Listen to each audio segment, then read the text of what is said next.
السلام علیکم ورحمۃ اللہ۔ حضرت عبداللہ بن عباس سے روایت ہے، کہتے ہیں کہ میں نے رسول اللہ صلی اللہ علیہ وسلم کو فرماتے ہوئے سنا، دو آنکھوں کو جہنم کی آگ نہیں چھو سکتی، ایک وہ آنکھ جو اللہ کے ڈر سے رو پڑے اور دوسری وہ آنکھ جو راہ فی سبیل اللہ میں پہرا دیتے ہوئے رات گزارے۔ ترمذی نے اسے بیان کیا، صحیح حدیث ہے۔ یعنی مطلب ہے کہ دو آنکھیں ایسی ہیں جن پر اللہ تعالیٰ کیا کرے گا، جہنم کی آگ کو حرام کر دے گا، جہنم کی آگ ان کو چھو بھی نہیں سکتی۔ ایک وہ آنکھ جو اللہ کے ڈر سے رو پڑے،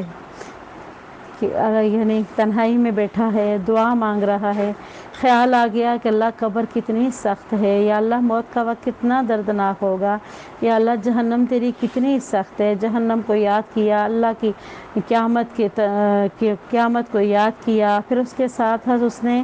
کیا کیا ہے، جہنم کی ہولناکیوں کو یاد کیا اور بے اختیار اس کی آنکھوں میں سے جہنم کو یاد کرتے ہوئے آنسو نکل آئے، تو ایسی آنکھ پر اللہ جہنم کی آگ کو حرام کر دے گا۔ اور دوسری وہ آنکھ جو اللہ کے راستے میں جہاد فی سبیل اللہ میں آرمی سرحدوں پر ہے، وہ پہرا دے رہی ہے، ایسے لوگوں پر بھی اللہ جہنم کی آگ کو حرام کر دیتا ہے۔